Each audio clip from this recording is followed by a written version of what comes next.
Let's talk fad diets.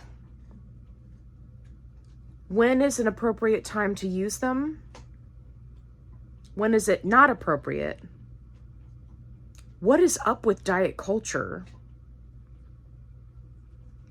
And how my views have changed over time. Hey everybody, if you're new here, my name's Sally. I'm off on a tablet with Dooby-Doo. Scooby-Doo. Hey there, it's Sally. I'm on a fantabulous weight loss quest, and hopefully you'll subscribe, come along for the ride, because I put out new videos every day. And this video has been a long time coming, and I know that there will be a few of my followers who will be happy about it. Lewis, if you're watching, I see you. So I have very strong views when it comes to diet culture, fad diets, and the culture that surrounds these diets. And part of that comes from constantly having it shoved down your throat. It's annoying, it's redundant, a lot of it is misinformation, and a lot of it is hurtful to many people. And I take issue with that. So for those of you who have been on my channel for a while and you've seen me come down hard on fad diets, you know that this is the reason why. There's not a one size fits all. And one of the things that I have really learned on my GLP1 journey is not only is it not a one size fits all for GLP1s, for peptides, and for diet, but that there are times that even a fad diet can be useful. And let me explain. So I have been watching and learning from Adrienne, and I will, put a little thingy up here with her channel in case you want to go check her out. So Adrienne is phenomenal. You've probably seen her on the Pen with Dave Knapp. Love him. And she's fantastic. She talks a lot about various health conditions, peptides, GLP1s, and specifically the carnivore diet.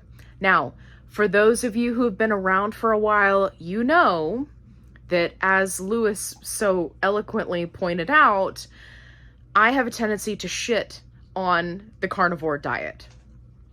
And I want to explain that because many times when you're making a YouTube video or you're making commentary, right, part of it is to be entertaining, and you may not always explain your full thought process, but I'm going to do that in this video because I feel like it's important for you to understand where I'm coming from and what I've learned.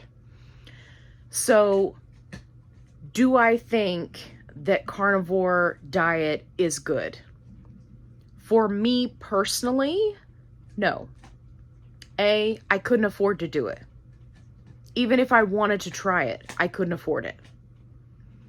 B, do I think that it is a diet that is accessible to everyone?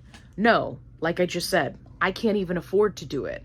So that in and of itself would make it problematic for it to be accepted across the board.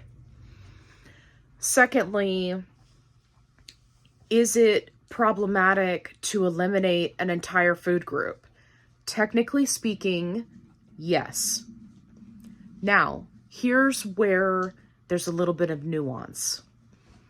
There are some people who do well on a carnivore diet or some variation thereof because of the health conditions that they have. Now, I have said in previous videos that in my lifelong journey to lose weight, I even went vegan.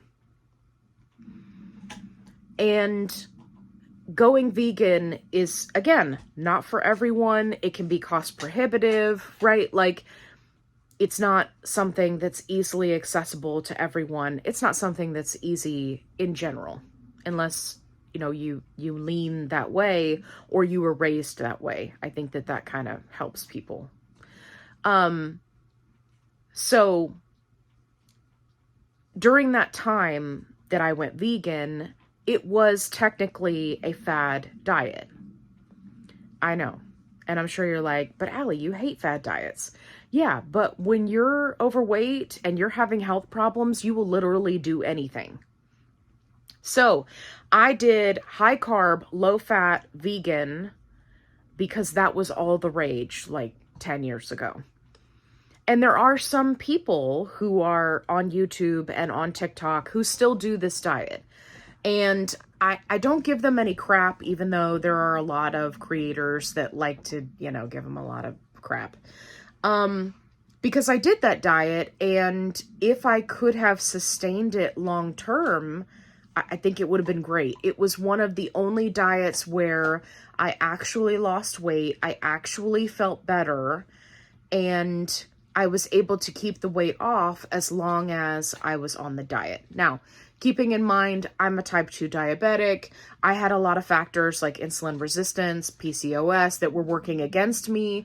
So, I don't know that it would have worked long term like Mounjaro has, and doing a balanced diet in a calorie deficit. I don't know that it would have worked the same.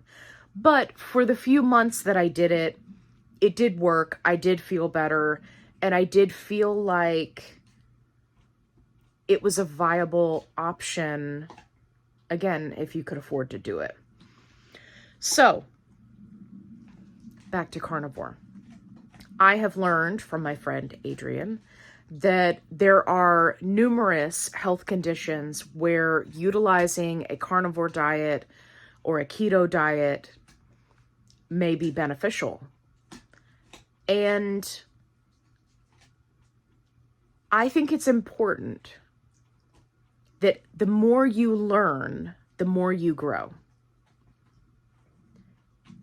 And while I still personally do not feel like it's a good option for me, I could see where if there was someone who had various XYZ health conditions, that it could be beneficial for them. Because if you think about it, it does require our bodies to do a lot in order to process carbs. And if your body can't effectively process carbs, would it be a better use of nutrition to find an alternative? And that, I feel, is the interesting question. So, am I telling you to go carnivore? No. Do I still believe that the majority of people who are on a GLP1 should be doing a balanced diet, utilizing all of the food groups? Yes, especially if they don't have additional health conditions, especially if they don't have additional concerns from their doctor, right, that may be helped by utilizing a vegan diet, a carnivore diet, a keto diet, right? If you don't have that additional layer, then it's not a requirement. That's what I should say. If you want to try it, go for it. I mean, everybody raves about fasting. Oh, fasting. Oh, you're a diabetic? You should be fasting. Dude, have you tried fasting? Like, if I had $1 for every time somebody said that to me, have you watched Dr. So-and-so and learned about fasting? Have you read Dr. Fung's book? Right? And I get it. There are many people who are successful when it comes to fasting. And I do not begrudge them that. But I've also tried it, and it was not a good fit for me because my body is broken. But it may be a great fit for somebody else. And that's okay.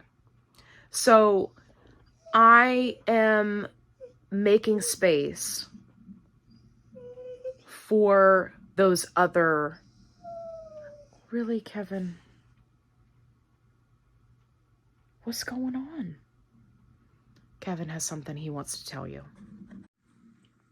What's going on? But you didn't finish your chew. Okay, you're trying to tell me something? Do you need water? You do. You need water. Okay, all right, let's go. Come on. Okay, I had to let Kevin get water, and I had to get some too. So, in conclusion, I have decided to be open-minded. What was that? Open-minded? Apparently, I'm going to have to wait and start making videos after I've had some coffee, because otherwise I make up words. I get tongue-tied. I'm just out of control, is what it is. I'm completely out of control. I'm going to make an effort to be more open-minded. If you are interested in learning more, definitely go check out Adrienne's channel. I will link her down below. Lewis, you better comment on this video. I'm just playing. I hope that you found this video helpful, interesting, informative. Let me know down in the comments below how many of you, my followers, are utilizing keto, carnivore, doing fasting. Tell me down below, because I have suspected for a long time that there's a good chunk of you out there. And I also want to say that I love you for continuing to follow me and watch my content, even though we may have a difference of opinions. I think that's fantastic. And you know, that's how people learn and grow. And I tried to say low there in a minute. Just combine learn and grow. And you get low, get low, get low, get low. Okay, we're all going to get low. We're going to learn and grow. I need that on a shirt. Okay. I hope you found this video helpful. If you did, give me a thumbs up. Don't forget to comment down below. If you're looking for a positive-only support group, I've got you covered. Link is in the description box below. And as always, be kind, rewind.